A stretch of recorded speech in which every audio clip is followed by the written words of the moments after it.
আপোনালোকক স্বাগতম জনাইছোঁ। আজিয়ে মই বৌহঁতৰ ঘৰলৈ আহিছোঁ।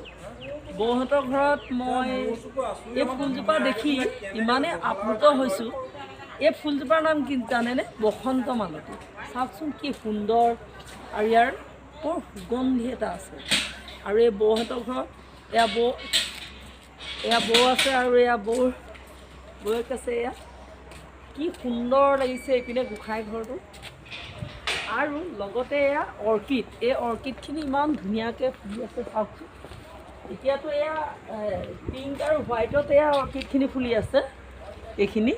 আৰু ইয়াত আকৌ য়েল্ল' ফুলিব বুলি কৈছে। যেতিয়া ফুলিব মই আপোনালোকক য়েল্ল'ৰ হেৰিটো দেখুৱাম। চাওকচোন কি সুন্দৰকৈ শেৱালিজোপাত অৰ্কিডখিনি কৰিছে। আমাৰ বৌ আৰু দাদাই ধুনীয়াকৈ ইয়াত লাগি থাকে, যত্ন লয়। সেয়েহে অৰ্কিডজোপা চাওকচোন গ্ৰ'থটো কি সুন্দৰ।